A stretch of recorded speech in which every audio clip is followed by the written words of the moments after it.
Bom, nossa primeira questão é uma questão de termologia, uma questão que vai usar a famosa fórmula aí do que macete, certo? Então a gente tem aqui um sistema de arrefecimento, né, de resfriamento do motor de um carro, e vai trabalhar com o seguinte, né? O óleo ele vai estar inicialmente uma temperatura de 120 graus Celsius, ele vai entrar em contato com o fluxo de ar e ele vai cair para os 80 graus Celsius. Enquanto isso, né, o ar que estava inicialmente nos 20 graus Celsius, ele vai subir aí para uma temperatura de 80 graus Celsius. Então a gente tem uma variação de temperatura, tanto no óleo quanto no ar, né? Então a gente vai trabalhar com duas formas aqui, que no final das contas a gente vai igualar para tentar descobrir a massa, né, que é o que a questão está querendo saber. A gente tem a fórmula da energia envolvida nessa redução de temperatura do óleo e da subida de temperatura do ar, né, do fluxo de ar. No caso do óleo, né, o óleo, a massa dele a gente não sabe, né, vai ser a incógnita que a gente quer descobrir na questão. O calor específico dele é 0,5 e a variação de temperatura do óleo, né, descrita aqui pela própria questão, é dos 120 até os 80 graus Celsius, então 40 graus Celsius, certo? A massa é a incógnita que a gente quer saber. Então isso aqui é do óleo, certo? A gente vai ter também, paralelo a isso, o aquecimento do ar, né? Porque o óleo ele resfria enquanto que o ar ele esquenta, né? O calor sai do óleo e vai para o ar. Então, no caso do óleo, do ar, a gente vai ter uma massa aqui de 12 quilogramas, certo? O calor específico dele a gente tem aqui também dado pela questão, né? 0,25. E a variação de temperatura do ar vai ser dos 80 até a temperatura ambiente, né? Que seria os 20 graus Celsius, né? Então, que aí é uma variação de 60 graus Celsius. 12 vezes 0,25. Mesma coisa que fizer uma divisão por 4, né? Então vai dar 3. E esse daqui eu vou fazer uma igualdade, né? Então isso aqui vai ficar 180, certo? Então eu tenho que a energia envolvida aqui nesse aquecimento do ar é igual a 180 joules. Eu vou... Na verdade aqui não seria joules, né? Mas seria o calóricos. Mas eu vou fazer o seguinte agora, eu vou igualar as duas, né? Para tentar descobrir aí a massa de quanto que tem a energia envolvida no resfriamento do óleo. Perfeito? Então, fazendo essa equação aqui, a gente vai ter isso daí. 180 é igual a 0,5 vezes 40 vezes o m, né? Que seria a nossa incógnita aí, representando a massa do óleo, que é o que a gente quer descobrir. 0,5 vezes 40 vai dar 20, né? Então, vou ficar com 20m, que é igual a 180. Vou cortar o zero aqui dos dois lados. 18 dividido por 2 vai dar 9, né? Então, a massa é 9 quilogramas. No caso, né? 9 quilogramas por segundo é exatamente o nosso gabarito, letra E. Perfeito. Então, nosso gabarito é esse daí. Basicamente, a questão consistia mesmo em só fazer uma igualdade entre duas formas de que macete, né? Desse resfriamento e do aquecimento, né?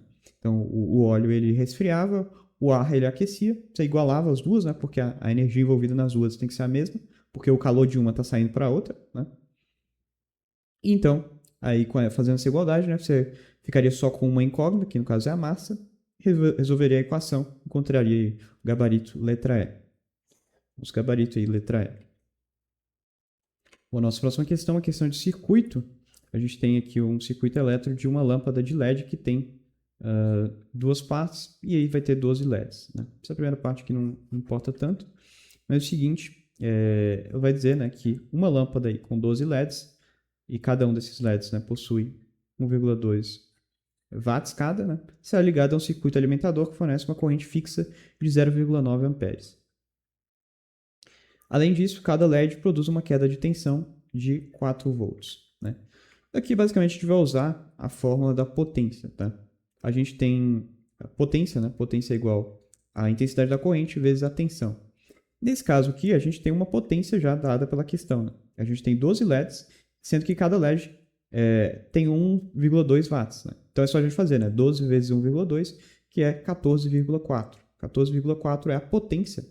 14,4 watts é a potência desse circuito aí, né? Contando todos os LEDs. A corrente ele deu pra gente, né? O 0,9 amperes é uma corrente fixa, não vai mudar. Com base nisso, a gente vai descobrir a tensão. E descobrindo a tensão, fica bem tranquilo achar aqui qual que é a resposta. Então vamos fazer, né? A gente vai passar esse 0,9 para lá dividindo, vai ficar 14,4 dividido por 0,9, que é a mesma coisa que 16, certo? Então 16 vai ser a nossa tensão.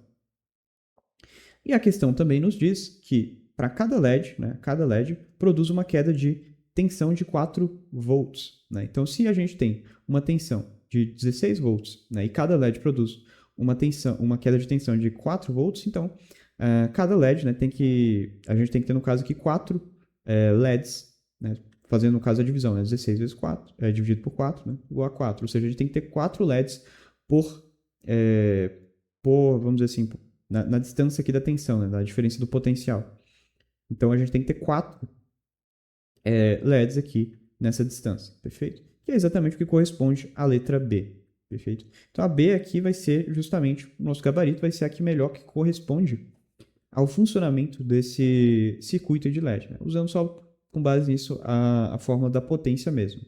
Então, a gente calculou usando fez a multiplicação, né? 12 vezes 1,2, encontramos a potência, sabíamos a corrente fixa dada pela própria questão, encontramos a tensão e a única aqui que vai ter essa tensão mesmo vai ser a letra B. Perfeito? Então, nosso gabarito será letra B. Como que eu sei disso, né? Só contando aqui mesmo. Então, aqui seria 4, né? Aqui seria 4, aqui seria 4 e aqui seria 4, né? Que vai dar os 16 da tensão total que precisa ter, né? Então, 4 mais 4 mais 4, né? Já que ele falou que cada LED produz uma tensão de 4, né? Então, justamente pelo fato de ter 4 LEDs em sequência aqui, em paralelo, né? Nessa sequência aqui, a gente vai ter uma tensão aqui de 16 volts, que é exatamente o que corresponde aos cálculos nossos ali. Perfeito? Então, nosso gabarito será letra B. Bom, mais uma questão aqui de potência. Ele vai falar sobre aviação na Segunda Guerra Mundial e ele vai dar os aviões aí, né? Ele vai falar que um dos aviões era o B-17, que apresentava 4 motores com potência de 1.200 HP cada um, né? Ele dá que 1 HP é 0,7 kW. Então, se 1 HP, né? A gente pode fazer aqui a regra de 3, é igual a 0,7 kW, né? E a gente tem 4 motores de 1.200, então vamos multiplicar 1.200 por 4, né? Vai dar 4.800. Então a gente tem 4.800 HP em um avião desse B-17, né? A gente precisa descobrir aqui qual que seria esse valor, a correspondência dele em quilowatts. Então vamos fazer essa regra de 3 aqui, é super tranquilo, né? Só multiplicar o 480 pelo, perdão, 4.800, né, pelo 0,7, né, que é a mesma coisa que eu fizer 480 vezes 7. Então, vamos fazer essa conta aqui, que vai dar 3.360. Então, 3.360 quilowatts é a potência, né, desse avião aí B-17, contando já os 4 motores dele. Então, vou anotar aqui no canto, né, 3.360 quilowatts, para apagar isso aqui agora, para a gente ir para o próximo avião, que seria... aí ele fala, né, com o fim da guerra, aí teve outro modelo aí, né, o Boeing 787, que tem 2 motores de 48 mil HP, né? Que no caso corresponde aí, né, a 96 mil HP, certo? A gente sabe que 1 HP é igual, novamente aí eu vou fazer a regra de 3 aqui, né, para ficar bem tranquilo, certo? Então aqui fazendo a regra de 3 a gente consegue fazer, né, para encontrar esse valor X, que seria o valor desse HP correspondendo em quilowatts, né, também. Então a gente vai fazer 96 mil vezes 0,7. Né? Vou fazer aqui a mesma coisa, né? Que é 9.600 vezes 7. Vai dar na mesma, né? Só estou jogando o zero para lá. Estou apagando um zero daqui, né? E jogando a vírgula para cá no 7. No 0,7. Certo?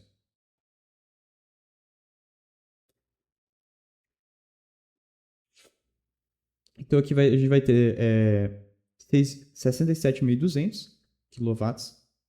67.200 quilowatts vai ser aí justamente a potência correspondente a esse Boeing 787. Tá? Então, vou anotar aqui também, que agora a gente vai trabalhar com esses valores. Ok, agora que a gente tem os valores já em quilowatts, a gente consegue entender melhor aqui, porque ele está querendo saber o seguinte, né? Ele quer saber a diferença de energia em joule fornecida a cada minuto de funcionamento dos motores dos aviões B7 e 787. E ele quer saber aqui qual que é o valor mais próximo, né, com base nas alternativas. Para a gente calcular essa diferença de energia, é só a gente fazer a diferença entre esses dois valores, né, e depois calcular aí quanto seriam esses valores em joule por minuto. Né? Então vamos fazer isso, né? Vamos pegar o maior valor, né, que é o 67.200 quilowatts, referente aí ao 787, né? E subtrair ele com 3.360 referente ao P17. Vou fazer essa subtração aqui bem tranquila.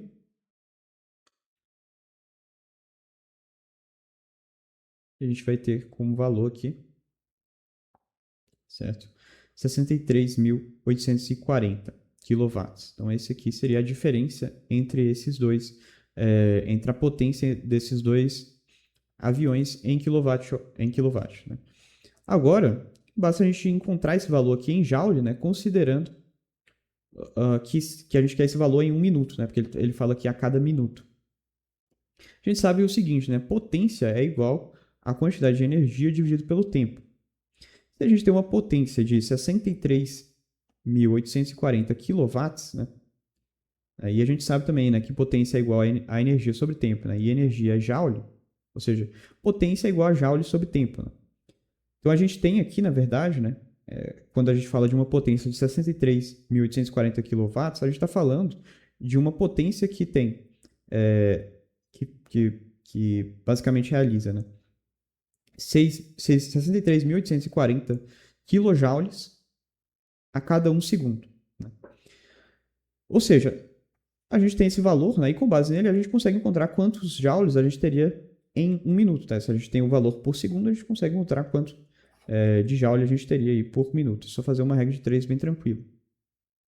Então esse valor aqui é o valor, né, em um segundo. Como o minuto tem 60 segundos, basta a gente multiplicar esse valor aqui por 60. Né?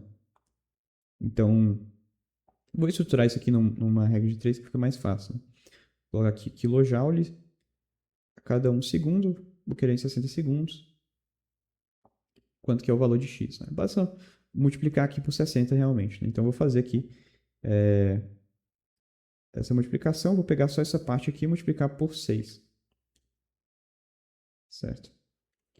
Então, aqui no caso, agora eu vou fazer a conta, né? Vou multiplicar por 60, pegar a parte inteira aqui, só no caso, se pudesse zero. Então, 6 vezes 4, 24. 6 vezes 8, 48, mais 2 aqui, 50.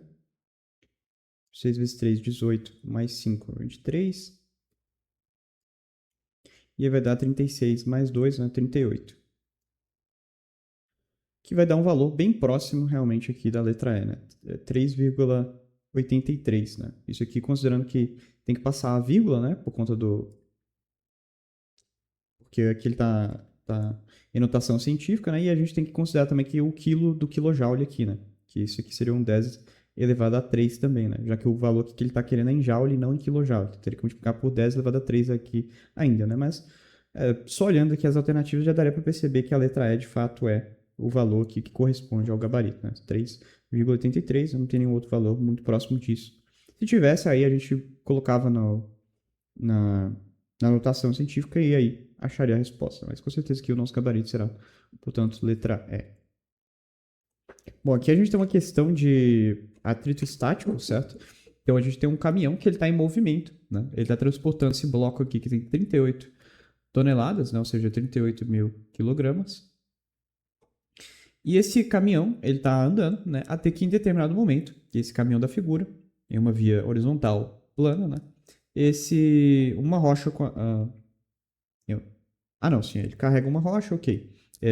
Em um dado momento, o caminhão ele precisa fazer uma freada brusca, né, em que ele vai desacelerar da velocidade de 54 km por hora até a velocidade de zero. Né? Então, ele vai sair da velocidade inicial de 54 km por hora até uma velocidade final igual a zero, né? Ou seja, ele vai entrar em repouso. Tá? Então, ele vai ter que desacelerar esse caminhão, né, em 2 segundos. Isso aqui, né, no período aqui de 2 segundos. No tempo, né, de 2 segundos. Enfim, ele dá considere G, né, e ele quer saber qual que seria o coeficiente de atrito estático mínimo, né, que deve haver entre a prancha e a rocha para que esta não deslize. Né? Então ele quer saber qual que é o coeficiente de atrito, né, que tem que ter aqui, que tem que haver nesse bloco, no material desse bloco, né, para que ele não entre em movimento, né, para que ele fique parado, mesmo diante de tal desaceleração brusca que esse caminhão vai ter que realizar, certo? O que é a força de atrito? Né? A força de atrito ela é a força de resistência à tendência do movimento. Né? Então, ela é sempre contrária à tendência do movimento. Né? Nesse caso aqui, então, né, o bloco, como a gente está tratando de força de atrito estático mínimo, a força de atrito estático mínima, né, ela precisa ser igual a... Perdão. A força de atrito ela vai precisar ser igual justamente à aceleração... A força envolvida na desaceleração desse caminhão. Tá? Vai ficar mais claro aqui, mas eu vou explicar isso, vou até escrever. Né? A força de atrito estática, né, envolvida aqui nesse bloco, ela tem que ser igual à força envolvida na desaceleração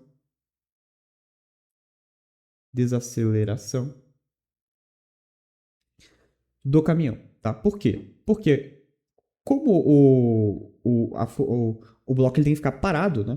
Então ele tem que ser igual à desaceleração. Por quê? Porque a força resultante no final, né, para o bloco ficar parado, ele não pode ter nenhuma alteração, então ele não pode ser acelerado. Né? Então a força resultante tem que ser igual a zero. Né? Se ela tem que ser igual a zero, então a força de desaceleração menos a força de atrito tem que ser igual a zero.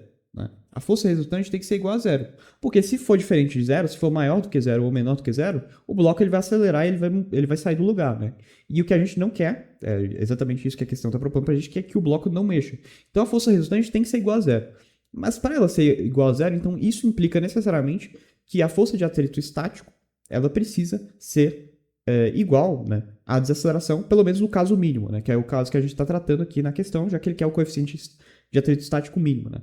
Então, nesse caso aqui, né, a força de atrito estático vai ser igual à força de desaceleração. Tá? E eu vou trabalhar com isso, já vamos ver onde que eu vou chegar com isso, mas basicamente é o seguinte. Tá?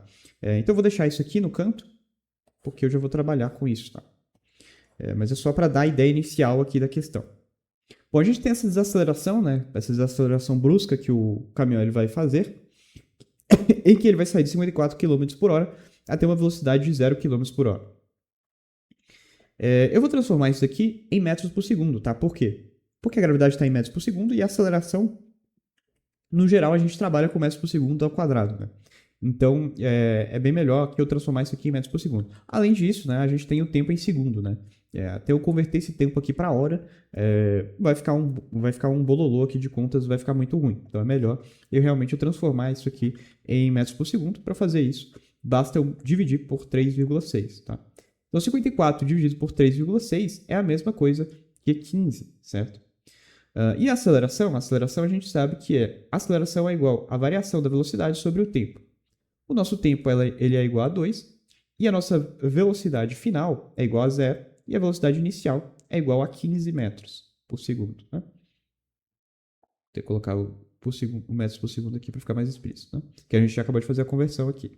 Perfeito? Então a nossa aceleração ela vai ser igual a menos 7,5 metros por segundo ao quadrado. Tá? Não vai dar para escrever ali porque chegou no limite aqui da página, mas enfim, menos 7,5 metros por segundo ao quadrado. Tá certo? Então essa é a nossa aceleração aí, a desaceleração, melhor falando, né? Envolvida nesse freio aí brusco do caminhão, perfeito? Então essa aqui é a desaceleração do caminhão nessa desaceleração. E com base nisso, e com base na segunda lei de Newton, o que a segunda lei de Newton fala pra gente? Né? A segunda lei de Newton diz que a força é igual a massa vezes a aceleração. Quanto que é a massa envolvida aqui nesse caminhão? 38 toneladas, né? Ou seja, 38 mil quilogramas. Tá? E quanto que é a desaceleração desse caminhão? Menos 7,5 metros por segundo ao quadrado. Tá? Você pode fazer essa conta, mas eu não vou fazer ela, eu vou deixar ela desse exato jeito, porque vai ser muito mais fácil eu manipular ela se eu manter dessa forma em vez de eu calcular. Tá? Se eu calcular aqui, eu poderia até calcular, mas eu vou perder tempo, porque tem um jeito muito mais rápido, né, eliminando aqui, se eu deixar essa forma tal como ela está. Tá? Então, isso daqui é a força envolvida na desaceleração. Tá? Essa daqui vai ser a força que vai ser aplicada no caminhão, né, que o próprio caminhão vai se aplicar a si mesmo, né, quando ele estiver desacelerando. Tá? Então, o camarada lá vai pisar no freio. Essa daqui vai ser a força de desaceleração que vai estar envolvida nesse processo aí em que o caminhão vai estar desacelerando. E como nós vimos anteriormente, né, para que o bloco ele não se mova, a força resultante do bloco tem que ser igual a zero. E para que a força resultante seja igual a zero, a força de atrito estático mínima tem que ser igual à força de desaceleração. Tá? Então a gente já tem a força de desaceleração, basta a gente encontrar a força de atrito estático. Qual que é a força de atrito estático? Né? Força de atrito, no geral, pode ser descrita como o coeficiente de atrito, né, vezes a força normal. Tá? Força normal aqui vai ser igual à força peso. Tá? Então vai ser massa vezes a aceleração da gravidade, né, vezes a gravidade. Tá?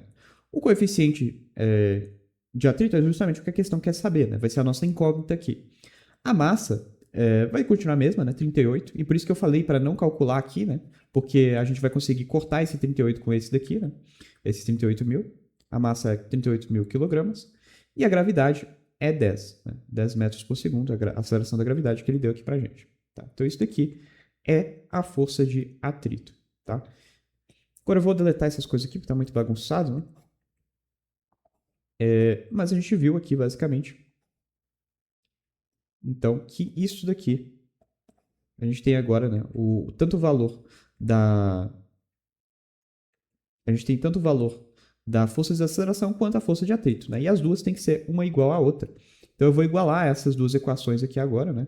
Vou tirar essa força aqui, né? E vou igualar elas, formando uma única equação para resolver aqui. Perfeito. Então, a gente vai igualar isso aqui, vou apagar isso daqui também. Eu vou manter só essa parte aqui de baixo, só para lembrar da ideia central da questão. Né? Força de atrito estático é igual a força de aceleração. Exatamente o que eu estou fazendo aqui. Né?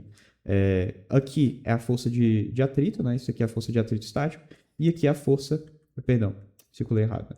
Aqui é a força de atrito estático e aqui é a força de desaceleração. Bom, agora o que eu vou fazer? Né? Eu vou cortar esse 38 com esse 38 daqui. Vai ficar que o coeficiente de atrito estático vezes 10, ele é igual a menos 7,5 metros por segundo ao quadrado. Tá? Então, o que eu vou fazer? Eu vou passar esse 10 para lá dividindo. Vai ficar que o coeficiente de atrito estático mínimo ele é igual a menos 0,75. Tá? No caso aqui, como não existe coeficiente de atrito estático negativo, né, isso aqui vai ser o módulo. Tá? Então, vai dar um valor positivo, tá? Não importa se está negativo. A aceleração, se está positiva ou negativa, não importa muito para a gente. O que importa é que o coeficiente de atrito ele é sempre um valor positivo, né? Não existe coeficiente de atrito negativo, por isso a gente vai ignorar esse negativo aqui, tá? Então, basicamente, 7,5 dividido por 10, 0,75, que é, portanto, o nosso coeficiente de atrito mínimo, que será o nosso gabarito, perfeito? Então, letra A aqui. Ok? Então, é isso aí, né? O raciocínio da questão é bem simples. É basicamente você entender... É um raciocínio que vem sendo bem utilizado nos últimos simulados aí. E basicamente é a questão clássica de força, né, envolvida aqui dinâmica. A gente tem... Aí depende de questão por questão. Nessa questão específica ele tratou com força de atrito, né, mas isso pode se dar com outras forças também, né? Força de tração e tudo mais, né? Enfim, o raciocínio era simples, né? O bloco ele tem que ficar parado. Se ele tem que ficar parado, né, ele tem que permanecer em inércia. Se ele tem que permanecer em inércia, ele tem que permanecer, no caso aqui, parado, né? Ele tem que manter repouso, ele tem que ficar em equilíbrio estático. Se ele tem que ficar em equilíbrio estático, a força resultante sobre ele tem que ser igual a zero. Se a força resultante sobre ele tem que ser igual a zero, para ele não acelerar, para ele não sair do lugar, né? Ele tem que continuar parado, então a força de atrito tem que ser igual à força de aceleração, certo? Justamente porque, pelo menos no caso mínimo, né? A força de atrito, na verdade, pode até ser maior do que isso. Só que como a gente está tratando no caso mínimo, né? Então a gente está, vamos dizer assim, no caso ideal, vamos dizer assim, no caso limite realmente em que o bloco ele tem a quantidade exata para não ser desacelerado, né? É o caso mínimo realmente.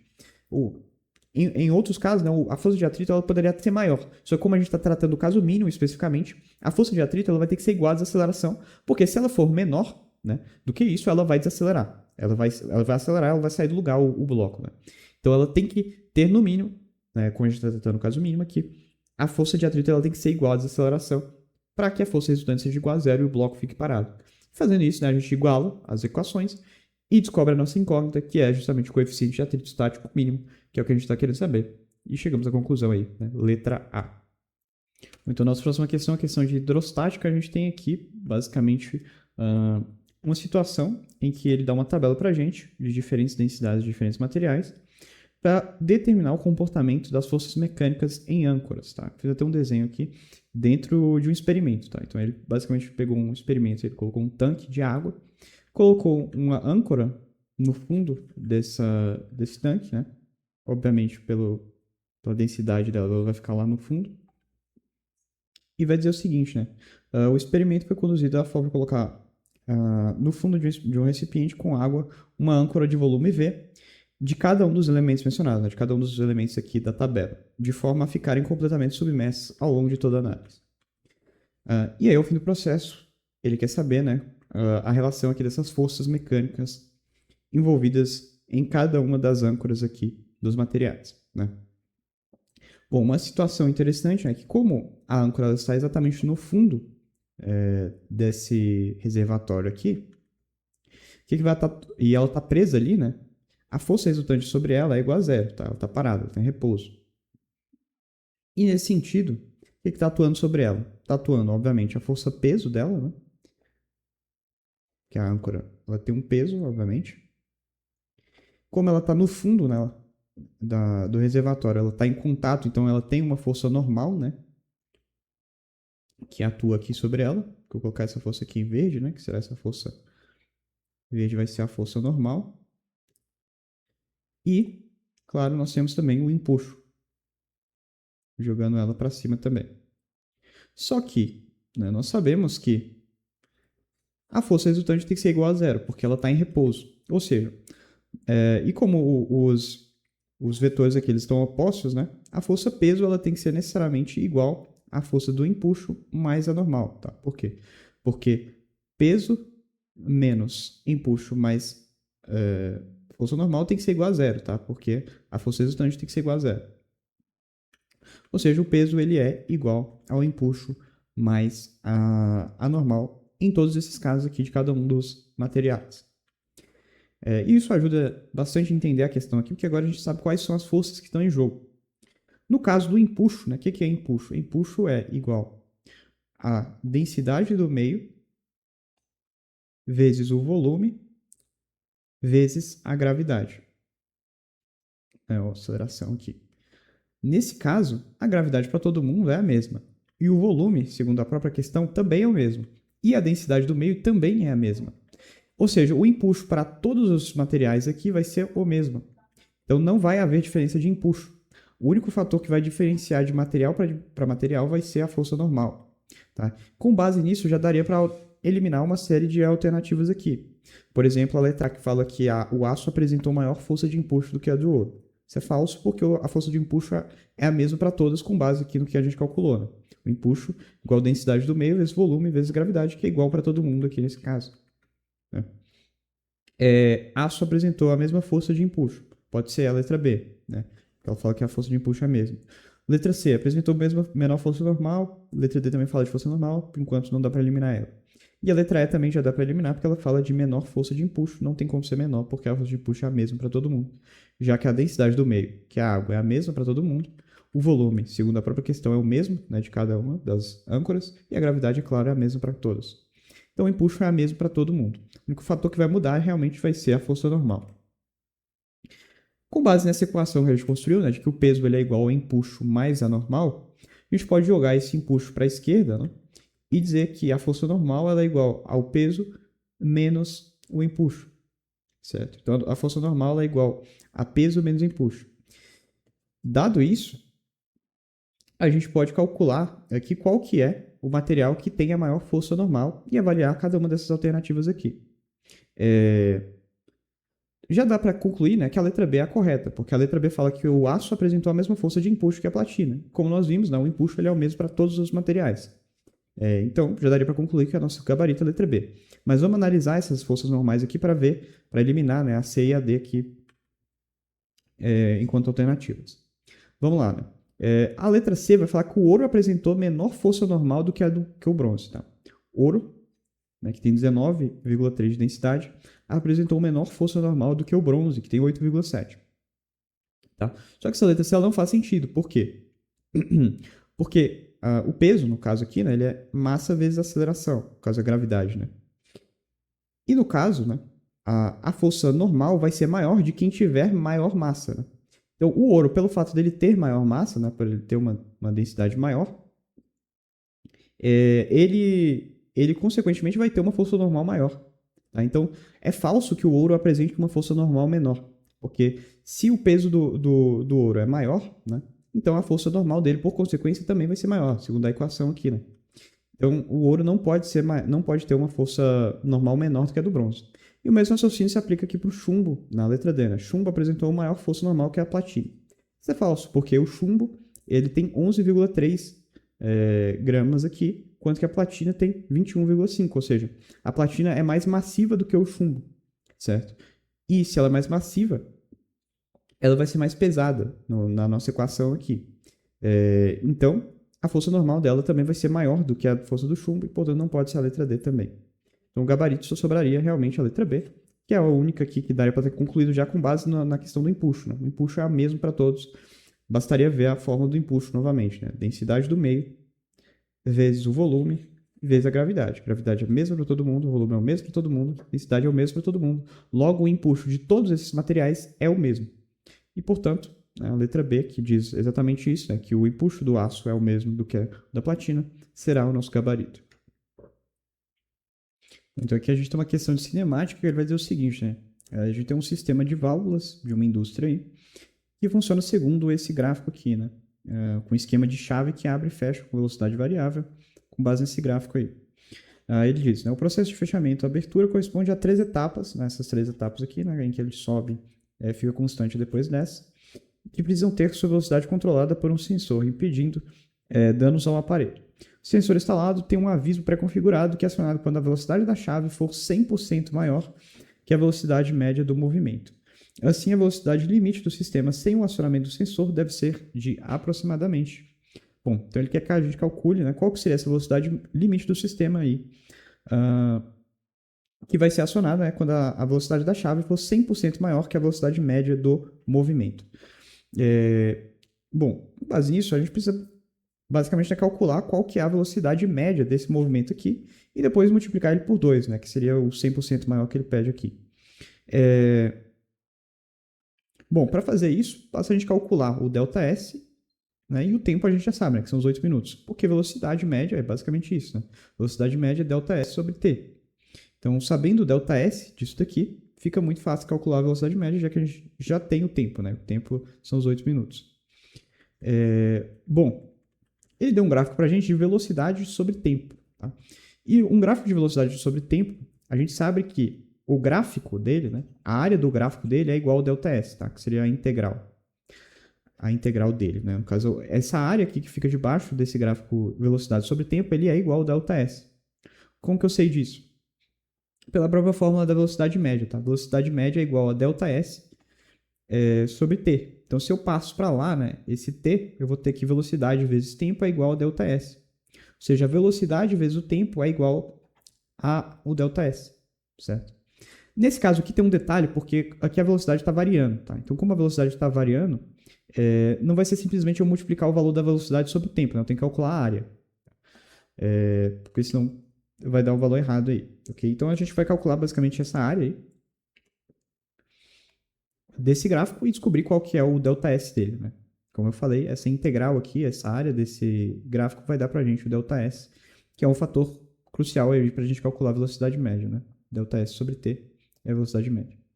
Bom, Vamos lá, é só fazer uma área aqui desse triângulozinho, né? Desse outro triângulo e desse retângulo aqui. Aqui tem um triângulo de 5 de altura com uma base de 2, né? A área do triângulo é basicamente base vezes altura dividido por 2. A base é igual a 2, a altura é igual a 5. Dividido por 2, 2 dividido por 2 vai ser eliminado, vai ficar só 5. Né? Então, essa área aqui desse triângulo menor é igual a 5. Ou seja, aqui tem um deslocamento de 5 centímetros. Aqui agora a gente tem esse retângulo aqui, né? Que tem um lado de lado 2, né? Lembrando que tem que calcular só essa parte aqui, né?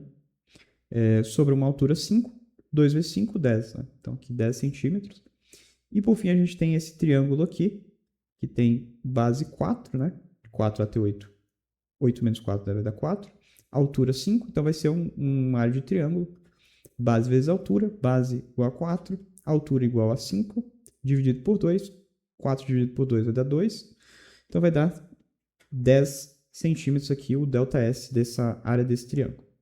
Somando tudo, portanto, a gente vai ter um deslocamento, um ΔS, igual a 25, né? 10 mais 10 mais 5, 25. Ou seja, o ΔS nosso aqui vai ser igual a 25 centímetros. Se o nosso ΔS é igual a 25 centímetros e o nosso tempo é 8 minutos, vai ser basicamente, né, 25 sobre 8 minutos. A gente pode fazer uma regra de 3 aqui, né? Super tranquila. Para calcular quanto seria a velocidade em centímetro por minuto, certo?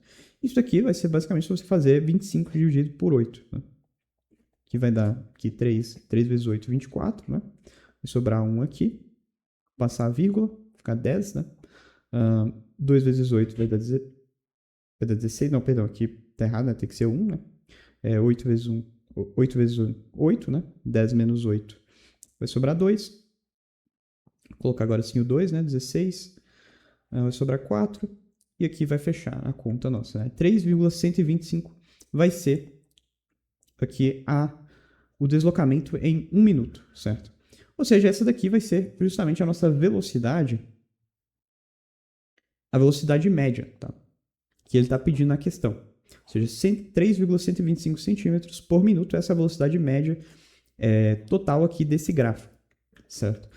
Só que ele pediu isso, né, 100% maior, ou seja, a gente precisa multiplicar essa velocidade por 2. Então vai ser 3,125 por 2, né, que é exatamente 6,25, né, que será o nosso gabarito, né, centímetro por minuto. Vou colocar aqui, né, para ficar mais bonitinho. 6,25 centímetros por minuto, que será o nosso gabarito aqui, letra D, portanto. Certo? Então, nosso gabarito, letra D. Então, era isso aí, basicamente a questão era só fazer a integral aqui, né? Calcular o gráfico aqui calcular a área do gráfico e aí multiplicar por 2, né? Não, perdão. Você calculava a área do gráfico para achar o ΔS, né? Com base no ΔS, você calculava o tempo, né? Calculava a velocidade média, né? Com base no tempo de 8 minutos. Achando essa velocidade média, você multiplicava essa velocidade média por 2, né? Porque tem que ser 100% maior, e encontraria aí o nosso gabarito, letra D. Bom, nossa próxima questão é basicamente só interpretar gráfico e resolver, né? Basicamente uma questão de interpretação de texto, nem precisa saber nada realmente. Ele vai dar um manual de instruções de veículo, ele quer que pra gente, né, qual que é a pressão. A pressão não, é o tamanho do pneu que a gente vai ter que usar, né? Só interpretar o gráfico aqui e ver qual que é. Tá? A gente vai dizer que é o seguinte, o proprietário do veículo vai fazer a calibração dos pneus, né? Realmente da pressão mesmo dos pneus, né? Operando com carga normal, tá? Então a gente já eliminaria a carga total aqui desse gráfico e já eliminaria a carga total eco também. E que os pneus instalados têm as seguintes especificações: 195 R15, tá? Então a gente já elimina esse daqui, tá? E já elimina esse aqui, vai ser justamente esse do meio aqui. A gente eliminaria esse de baixo aqui também já. E que os pneus têm as seguintes especificações e não são do tipo eco, tá? Então a gente já elimina também aqui essa parte do eco, tá? Enfim, ele vai dar essa observação aqui que não importa muito. E ele quer saber qual que vai ser qual que vai ser o PSI, né? Qual que vai ser a pressão de cada um dos pneus, né? O dianteiro e traseiro, respectivamente. E aí é basicamente isso, né? 195 correspondente aqui no gráfico à carga normal, que é exatamente o que ele está usando aqui, né? Sem ser do tipo eco, do 195/55R15 é exatamente 30 para o dianteiro e 30 para o traseiro, né? Portanto, nosso gabarito será a letra A, né? 30 e 30. Exatamente isso, é só fazer isso, basicamente não tem muito mistério, questão super tranquila aí, só interpretar o gráfico. Bom, aqui a gente tem uma questão de ótica, teoricamente, é uma questão, ou de ondulatória, mas enfim, uma questão que envolve aqui índice de refração. Tá? É importante lembrar que o índice de refração ele é igual à velocidade da luz no vácuo, né, que é o C, dividido pela velocidade no meio. Tá? Nesse caso, então o que a gente tem aqui no texto? Né? Ele vai dar um texto para dizer o seguinte, né? Quando uma partícula carregada eletricamente se move mais rápido do que a luz em determinado meio, ela emite uma radiação eletromagnética, muitas vezes na região da luz visível. Esse efeito é conhecido como efeito, aí tem um nome complexo que eu não vou ler, né? E é muito observado, por exemplo, em reatores nucleares, os quais geralmente são imersos em grãos fósseis ou água. É desse efeito que vem a explicação para o brilho, que é muitas vezes associado à radiação nuclear. Considere que o índice de refração da água é 1,5. Tá? Então, esse N aqui, que é o nosso índice de refração, é igual a 1,5. E a velocidade da luz no vácuo é 3 vezes 10 elevado a 5 km por segundo. Tá? Então, 3 vezes 10 elevado a 5 km. Tá? Se é quilômetros e eu quero a resposta em metros, eu vou ter que converter esses quilômetros para metro. Tá? Então, o que eu vou fazer? Eu vou multiplicar por 10 elevado a 3. Tá?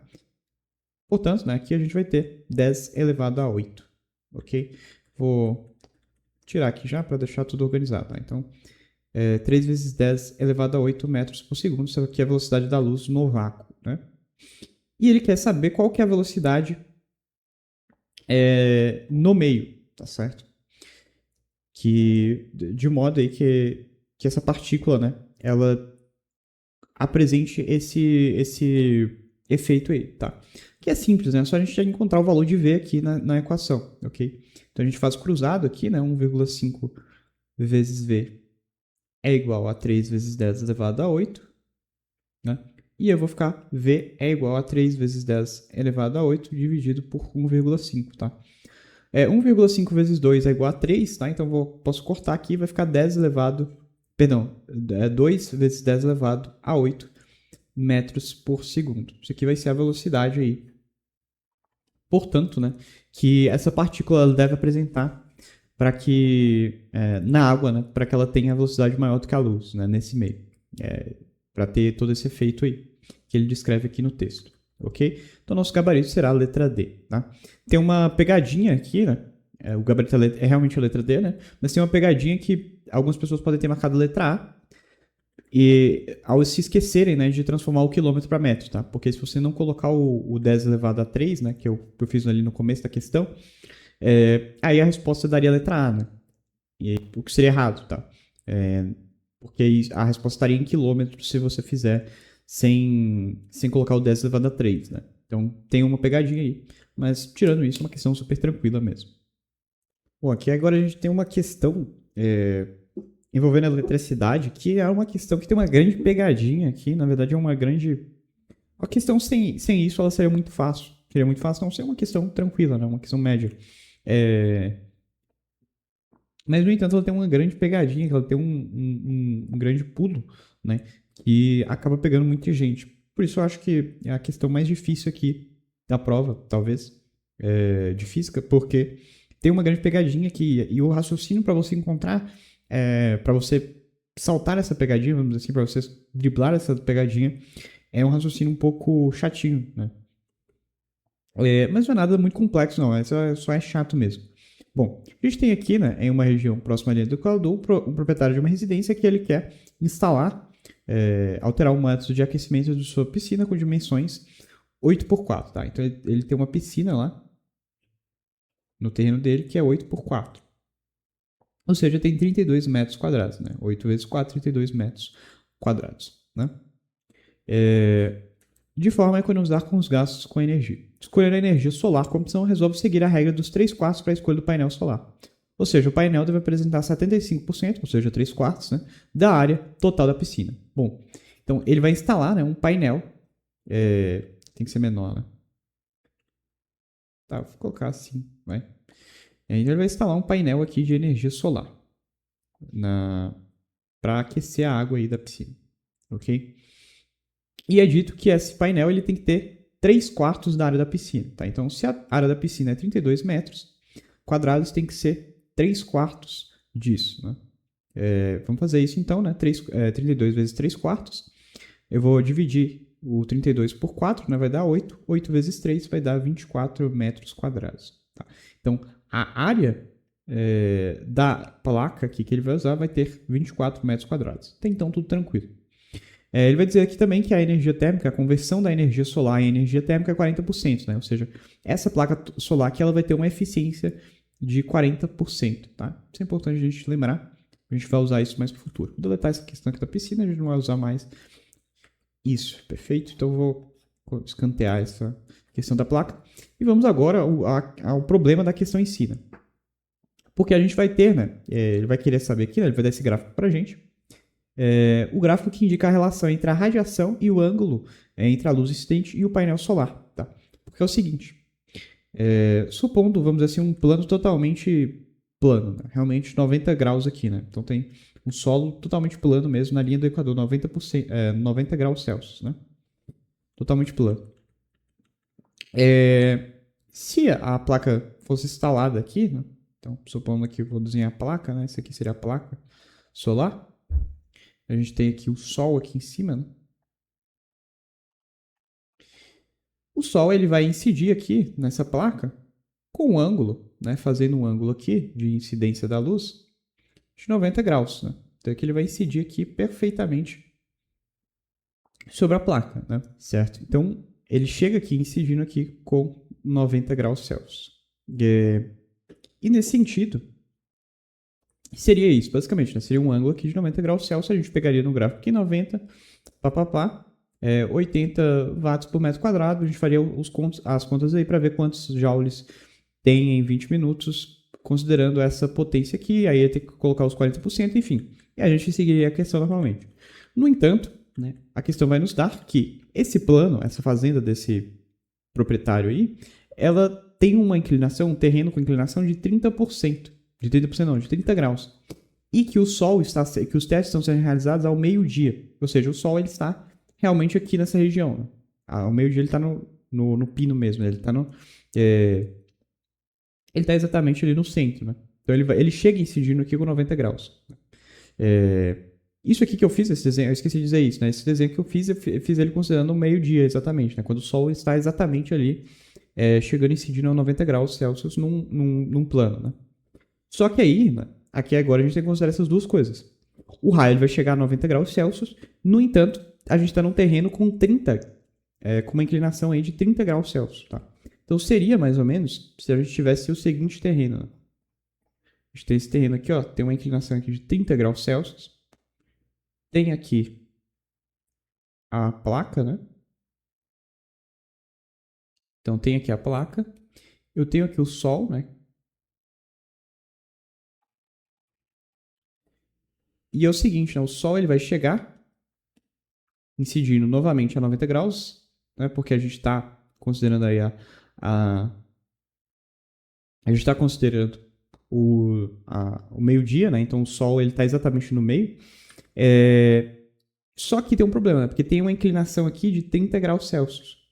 Né? Tem essa inclinação aqui do próprio terreno, né? De 30 graus Celsius. Ou seja, eu vou até colocar uma cor aqui de maior destaque, deixa eu ver, vou colocar vermelho aqui, né? Tem essa inclinação aqui ó, de 30 graus Celsius. Então aqui, na verdade, né, o raio incidente da luz, ele vai chegar a quanto? Ele vai chegar a 60 graus Celsius. Tá? Com ângulo de incidência de 60 graus Celsius. Porque vai ser o 90, né? Que ele chegaria normalmente. Só que como tem a inclinação, menos o 30, né? Para complementar aqui o ângulo. Né? Então ficaria 60 o ângulo de incidência da luz. Né? O ângulo da luz incidente, portanto, é 60. Né? Que é esse valor aqui que vai nos voltar 60 watts por metro quadrado. Perfeito? Então esse daí era a pegadinha, era um raciocínio que você teria que ter na questão. Era um pouco complicado, né? É meio sacanagem eles colocarem isso na questão. Mas aí está aí, né? Você teria que pensar nessa questão. É meio-dia, então chega a 90 graus. como tem uma inclinação de 30 graus, você teria que fazer a subtração, né? 90 menos 30, 60. Então, o ângulo de luz incidente seria 60 graus Celsius. E aí você pegaria aqui no gráfico, tá? Infelizmente, teria que ter essa pegadinha, mas tinha que lidar com ela. Bom, com base nisso, agora, sabendo disso, a questão fica super tranquila, tá? Por quê? Porque eu vou ter 60 watts a cada 1 metro quadrado. Eu tenho 24 metros quadrados, né? Então, eu só fazer essa multiplicação, né? 24 vezes 60, tá? Eu vou fazer 240 vezes 6, né? Que é a mesma coisa do que 60 vezes 240. Então, eu só mudei esse 60, joguei ele para o 240 para o 24, né? Para ficar mais fácil aqui. Mas dá na mesma, né? A conta. Vamos lá. 12 mais 2, 14, né? Então, vai ficar 1.440 watts, tá? Isso daqui seria a energia aí da placa com rendimento de 100%, tá? Mas a questão deu pra gente que esse rendimento vai ser de 40%, tá? Então a gente tem que multiplicar esse 1.440 por 0,4, né? Que vai ser 40%. Como tem esse zero aqui, eu vou tirar esse zero, vou cortar ele, né? E vou passar a vírgula no 4, né? No 4%, né? No 0,4. Mas isso é só uma questão de cálculo. Mas se quiser, pode fazer aí pela regra de 3 mesmo, né? 1.440 é igual a 100%, e aí eu quero, x é igual a 40%. Eu quero saber isso, né? Mas eu vou fazer aqui já direto, né? Para ficar mais rápido. Enfim, né? Bom, então aqui 4 vezes 4, 16. 4 vezes 4 novamente 16, mais 1, 17, né? E aqui vai ficar 4 mais 1, 5. Né? 576 watts vai ser, portanto, a eficiência aí dessa placa, né? Vai ter uma eficiência aqui de 576 watts, ok? Isso considerando, portanto, aí, né, essa eficiência de 40% que ele deu para a gente na questão, ok? Então, a gente tem essa eficiência aí de 576 watts. E ele quer saber, né, quanto de energia térmica fornecida aos painéis, qual que vai ser o joule basicamente gerado, né? Quantos joules vão ser gerados por essa placa aí solar, beleza? Bom, a gente sabe que é o seguinte, 576 watts, né? O que é o watt? O watt ele é joule por segundo, né? O watt ele é uma unidade de quê? De potência. E potência é o quê? Potência é a energia sobre tempo, né? A energia aqui em forma de joule, tá? Então, se a gente tem 576 watts, né? A gente tem o quê? A gente tem exatamente 576 joules a cada 1 segundo, tá? Isso é o watt, tá? Então, se a gente tem 576 watts, né, uma geração de 576 watts, a gente tem 576 joules por segundo, certo? Então, vamos fazer o seguinte, né? Vamos descobrir quantos são aí os joules em 1 minuto, tá? Então, vamos fazer uma regra de 3, né? 576 joules. Se eu tenho 576 joules em 1 segundo, quantos joules eu vou ter, né? X joules em 20 minutos, tá? Quantos que são 20 minutos em segundos? Vamos fazer essa conta aqui, né? Vai ser 20 vezes 60, né? Então, 200 vezes 6, dá na mesma aqui, né? Vai dar 12.000 segundos, ok? Então, é só fazer essa conta que eu vou encontrar quantos joules aproximadamente eu vou produzir aí nesses 20 minutos usando essa placa, ok? Então, 576 vezes 12.000, tá? Eu vou pegar esses zeros daqui e vou jogar para cá já, né? Para facilitar a conta.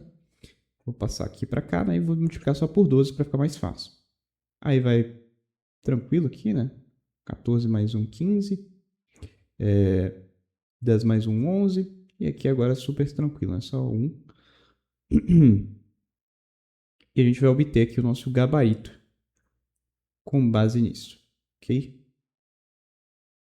Então vai dar, e aí, né? 691.200, tá? Que é aproximadamente aqui, exatamente a letra C, né? Que é o nosso gabarito, perfeito? Então uma questão tranquila, né? Uma questão... essas questões de placa sempre aparecem no Enem, né? O único pulo aqui do gato, né? Essa questão ela segue exatamente o protocolo padrão de todas as questões, né? A única problemática adicional é essa questão mesmo do ângulo incidente aí, que tinha que ter ficado atento, ok? Mas fora isso, é uma questão mecanicamente igual a todas essas questões aí de placa que a gente já resolve aí no Enem e outros simulados. Bom, aqui mais uma questão de ondulatória super tranquila, uma questão que vai envolver frequência e período, tá? Aqui ele vai dar pra gente, no estúdio de gravação, o técnico ele vai detectar um som e ele quer descobrir qual que é a nota, né, com base na frequência desse gráfico que ele tem aqui da amplitude pelo tempo, tá? Porque o que é um período, né? O período é basicamente o tempo para você completar, né, uma volta completa, né? Para você completar um ciclo. Para você completar uma onda mesmo, né? Uma onda, né? É exatamente isso daqui, né? Um período de uma onda é exatamente isso, né? Então a gente tem uma volta completa aqui, a gente tem uma onda completa. O tempo que demora para você percorrer essa onda completa é exatamente o que nós chamamos de período, né? Por isso período, né? Por isso está relacionado ao tempo, né? Então, período, que é representado aí pela letra T, né? É exatamente isso, né? É o tempo que você precisa para completar uma onda, né? Para completar uma onda ou uma volta, né? E o que é a frequência? A frequência ela é o inverso do período, tá? Então, a frequência ela é 1 sobre t, né? Ela é 1 sobre o período, ela é o contrário, ela é o inverso do período, tá? Então, a frequência ela é o quê? A frequência f, né? A frequência ela é onda por tempo, né? Ela é o contrário, você perceber aqui, né, no conceito. Exatamente por isso que ela é o inverso aqui na forma, tá? Exatamente por causa disso. Tá? Ele está pedindo a frequência. O que o gráfico deu pra gente foi o período, tá? O período de cada uma das ondas aqui. Mas se a gente tem o período da onda, né, a gente consegue calcular a frequência facilmente, usando simplesmente esse conceito, né? A frequência ela é o inverso do período, tá certo? Quanto que é o período aqui para completar uma onda nesse gráfico? Bom, vamos ver aqui, né? Aqui nesse gráfico a gente tem quantas ondas, né? Quantas voltas completas, vamos dizer assim, na onda. A gente tem uma onda aqui, né? A gente tem outra onda aqui completa, outra oscilação aqui da onda e outra oscilação da onda aqui. Então a gente tem 4 oscilações num período aí de 11,2 metros por segundo, né? Milissegundos, ok? Então em 11,2 milissegundos a gente tem 4 voltas, tá? Então vamos dividir isso daqui para a gente encontrar quanto que é o valor, né, de uma volta só, né, que é uma onda. Quanto que é o valor de uma oscilação só dessa daqui, porque a gente quer saber só o período de uma oscilação, né, de uma onda. Então vai ser 112, né, dividido por 40. Vamos lá, né?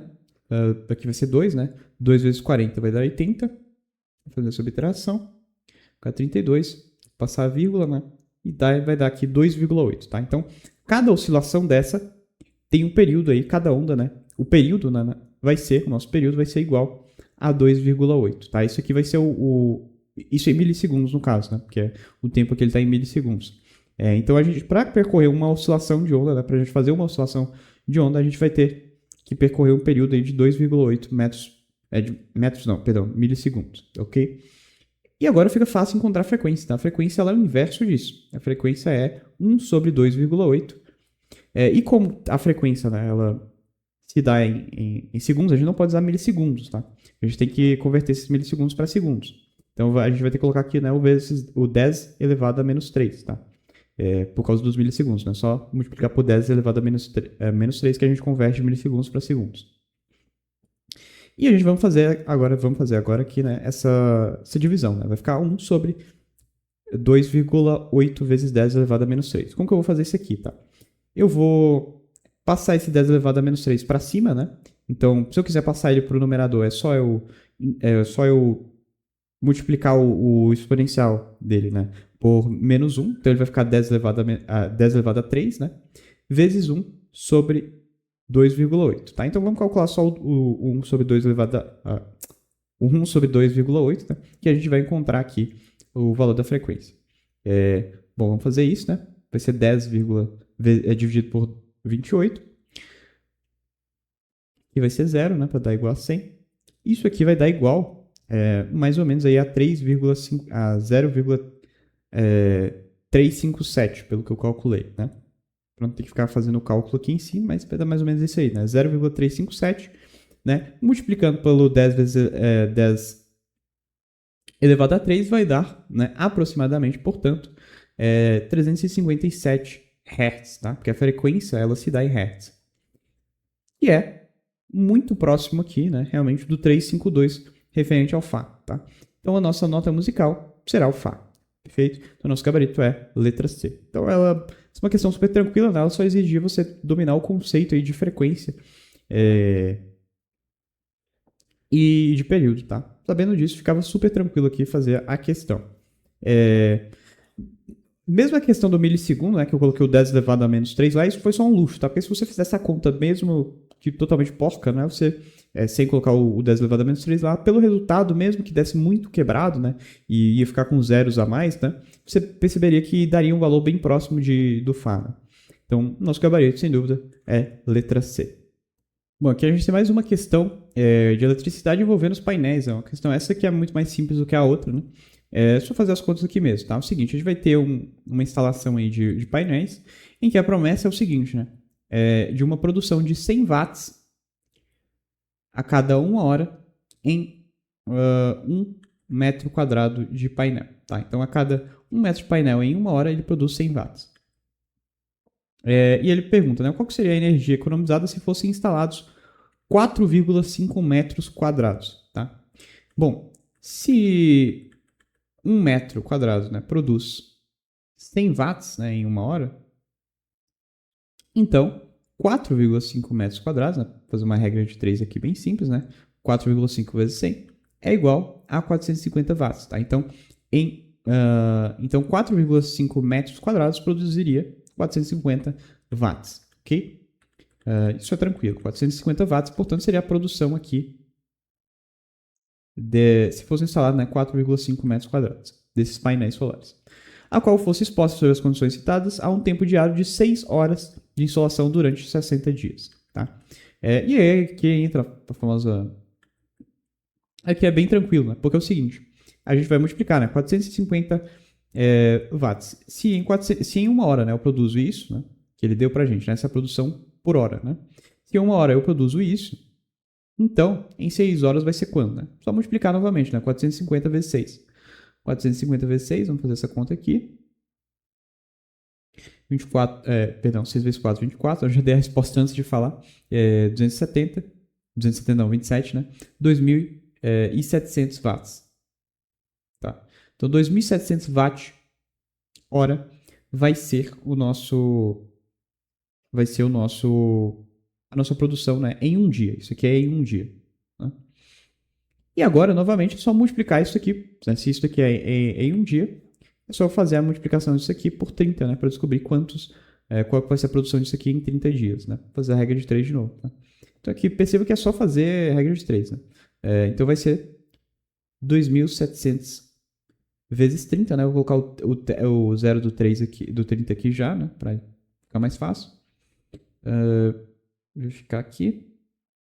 Dá 6 mais 2, 8, né? Vai ficar 81 mil watt-hora, ok? Eu vou cortar esses zeros aqui e vou transformar, né, ele em 81 kWh, ok? Então, essa daqui seria a energia total produzida aí nesse mês, né, nesses 30 dias, caso fossem instalados 4,5 metros quadrados num tempo diário aí de 6 horas, ok? Questão super tranquila, só fazer regra de 3, tá? Lembrando que esse aqui envolve eu ia até falar isso, né? Envolve aquele conceito. O watt-hora, o que é o watt-hora? Né? Aqui a gente sabe, né, que potência ela é igual a energia sobre o tempo, né? Isso aqui é a potência, né? Isso aqui que é o watt, né? Isso é o que a gente chama do watt, né? O watt é isso. Ele é a potência, que a potência é a energia sobre tempo.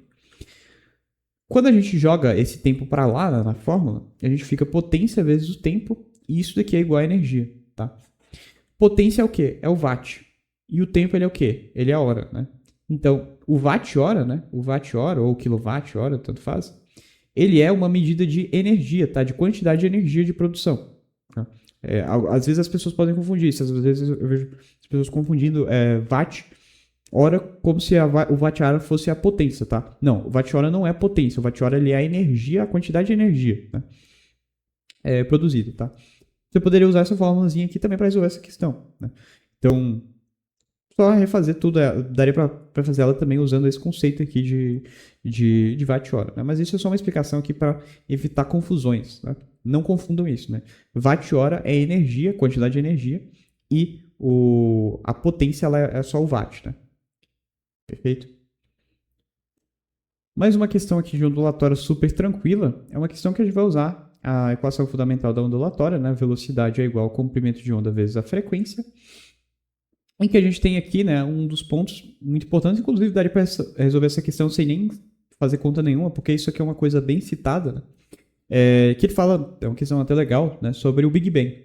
Ele fala, né, na década de 1960, uma das bases para essa teoria, né, a teoria do Big Bang, foi detectada acidentalmente por uma antena de radiocomunicação, a chamada radiação cósmica de fundo. Essa radiação é uma onda que apresenta como característica a capacidade de viajar na velocidade da luz, né, 3 vezes 10 elevado a 5 km por segundo, com frequência de 10 elevado a 4 MHz. Né? E ele quer saber qual que é o tipo de onda captada pela antena correspondente a qual região do espectro magnético. Tá? Claro que você não precisaria decorar isso, mas são as microondas. Tá? São as microondas.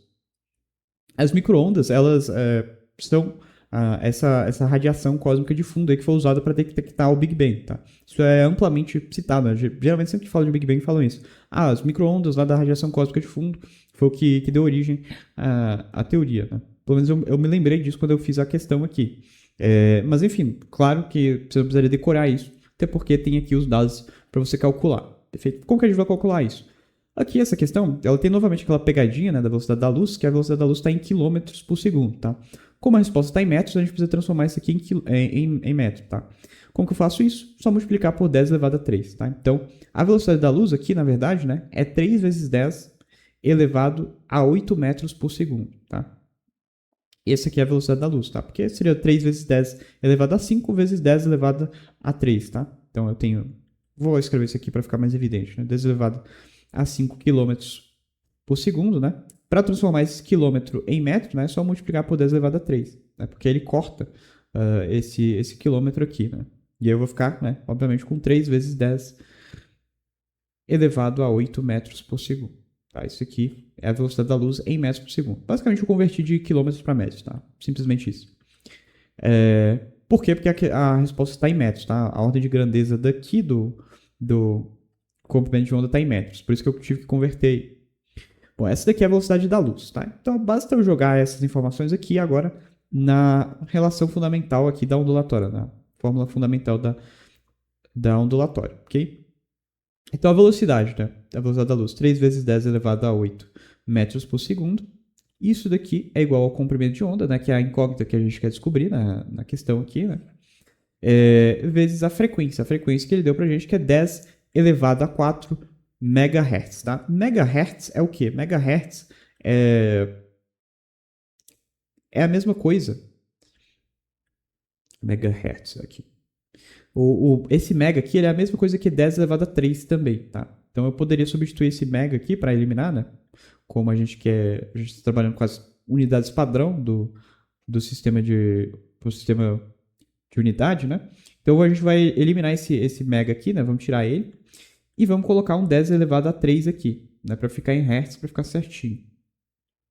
Tá? Então, isso é fundamental para a resposta dar certo, obviamente, né?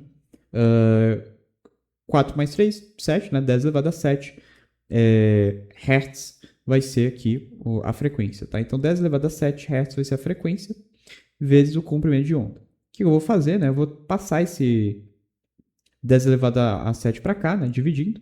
Então, eu vou jogar ele para a esquerda. Como ele está multiplicando ali, ele vai passar dividindo. E ele vai dividir aqui a velocidade da luz, ok? E aí sim a gente vai encontrar aqui o comprimento de onda, tá? Só apagar essas coisas aqui para ficar mais organizado. Então, isso daí é o nosso comprimento de onda. Comprimento de onda, tá? Então, eu vou cortar esse 10 elevado a 7 aqui. Vou cortar esse 8, vai ficar só 1 aqui, né? Então, vai ficar 3 vezes 10 é igual ao comprimento de onda. Tá? Isso aqui é o nosso comprimento de onda. E ele está perguntando aqui, né, qual que é o tipo de onda captada, né? Para a gente descobrir isso, a gente precisa olhar no gráfico que se baseia aqui na região do espectro pela ordem de grandeza. O que é a ordem de grandeza? Tá? É o valor do 10. Tá? Esse valor aqui, o 3, ele não importa. Tá? Isso aqui você só ignora ele. O que importa, né, é o o 10, tá? Claro que isso aqui tem que estar isso aqui tem que ser só um inteiro, tá? Se for, sei lá, 300 aqui, né? Aí você teria que tirar esses zeros daqui e acrescentar esses dois zeros aqui em cima, né? Aí ficar 3 vezes 10 elevado a 3, tá? Porque tem que estar no formato científico, obviamente, né? De unidade científica aqui. De ordem de grandeza, ok? Mas nesse sentido aqui, nessa grandeza aqui, tá tudo certo, ok? Então a gente ignora esse lado aqui, vai estar aqui só o 10, né? O 10, portanto, é a nossa ordem de grandeza. Com base nisso, a gente vai olhar no gráfico aqui qual corresponde ao 10 elevado a 1, tá? Qual ordem de grandeza corresponde ao 10 elevado a 1, que é o micro-ondas, tá? É exatamente aqui o micro-ondas, onde está o 10 elevado a 1. Ah, mas e aqui em ondas de rádio? Tá, ondas de rádio não vai ser, porque aqui, vocês percebam, que o 10 elevado a 1 ele não está contando, tá? Não tem o tracinho aqui debaixo do menor que, tá? Então,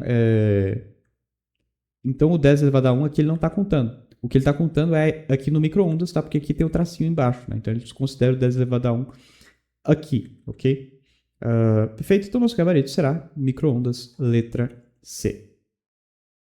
Bom, aqui agora a gente tem uma questão de física teórica, uma questão conceitual bem tranquila, né? Que é o seguinte, ele vai dar pra gente um texto dizendo o seguinte: os números parecem desprezíveis, mas não são. Para quem costuma carregar ou esquecer coisas necessárias no carro, a cada 50 kg o consumo de combustível aumenta em 1%. Estudos mais recentes apontam que, para os mesmos 50 kg extras, o consumo em ciclo urbano regulamentado sobe 2%, no ciclo rodoviário 1,6%. Se você transportar 4 pessoas de 75 kg, vai gastar mais 12% de gasolina ou etanol. Tá? Então, o que ele está falando é o seguinte, né? Quanto mais massa você tiver no seu sistema, mais você vai ter que gastar de combustível, tá? Então, quanto maior for a massa, mais combustível você vai ter que gastar. Eles são grandezas diretamente proporcionais, né? Vou colocar aqui combustível, né? Ou energia também poderia ser, né? Mais energia você vai ter que gastar. O alto consumo de combustível descrito nos textos estaria mais bem ilustrado pelo quê?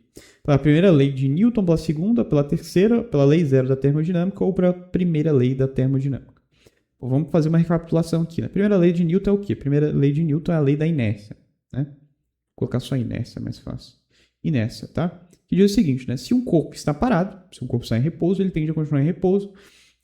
Se ele sai em movimento, ele tende a continuar em movimento, tá? Isso tem alguma coisa a ver com massa?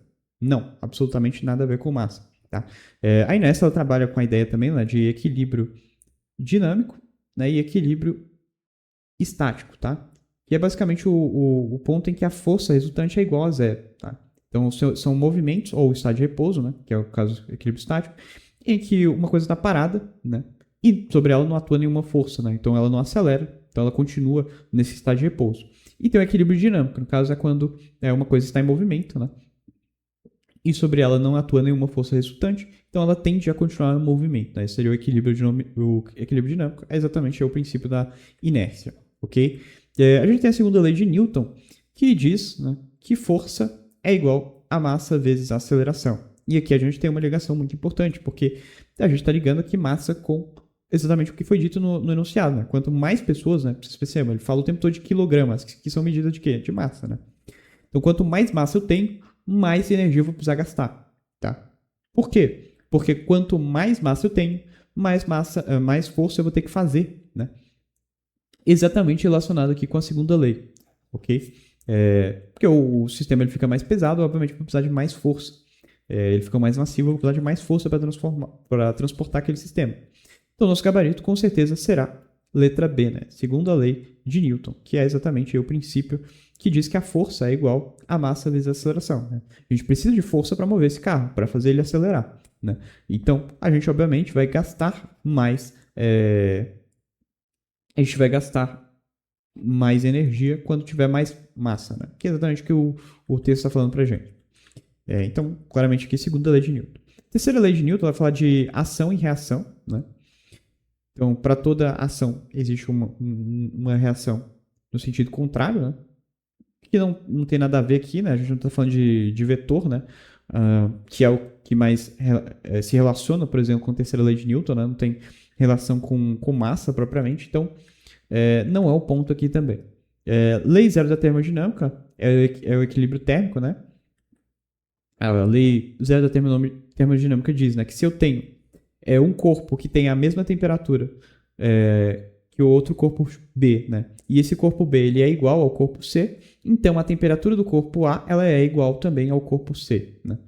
Então, é como se fosse um silogismo, né, como se fosse um raciocínio, né? Se A é igual a B e B é igual a C, então logo A é igual a C, né? Que é basicamente isso a lei zero da termodinâmica, né? O chamado equilíbrio térmico, né? E a gente tem a primeira lei da termodinâmica, que é o princípio aí da conservação da energia, que também não tem nem nada a ver com essa questão aí da massa que ele está comentando. Ou seja, o nosso gabarito será letra B, perfeito? Bom, e por fim, nossa última questão, que na verdade é a primeira questão da prova, né? Eu acho que a pessoa que montou o slide inverteu as questões, né? Começou do final da prova para o começo. Mas enfim, nossa última questão aqui, da correção e primeira questão da prova, é uma questão falando sobre ótica, tá? Eu até fiz um desenho que gerei um desenho na inteligência artificial para explicar, para ilustrar bem a questão, né? Achei que ficou bastante bom. É o seguinte, né?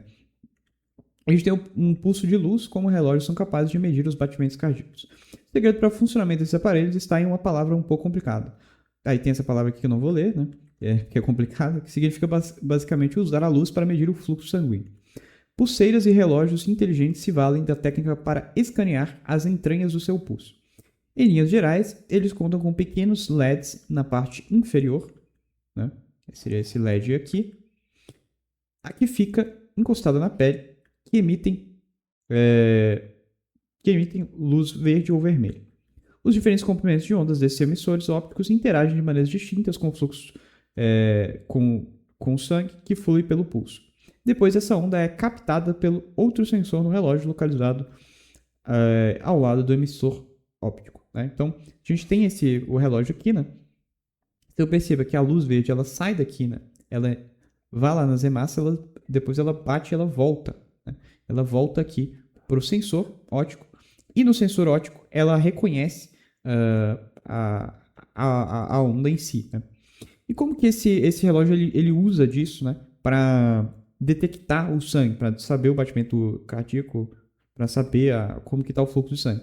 Porque a depender do tanto de hemácia que tem aqui, né, do tanto de sangue, enfim, do conteúdo do sangue, da matéria do sangue, né, da densidade do sangue, essa onda ela vai ter características diferentes quando ela voltar, né, quando ela bater lá dentro, né, ela vai vir, vai atravessar aqui, vai bater e vai voltar no sensor. Dependendo da quantidade de matéria que tem aqui dentro, ela vai ter características diferentes, né? Se tiver um volume muito grande, ou tiver um volume um pouco pequeno, pode voltar mais ou menos frequência de luz aqui para o sensor, né?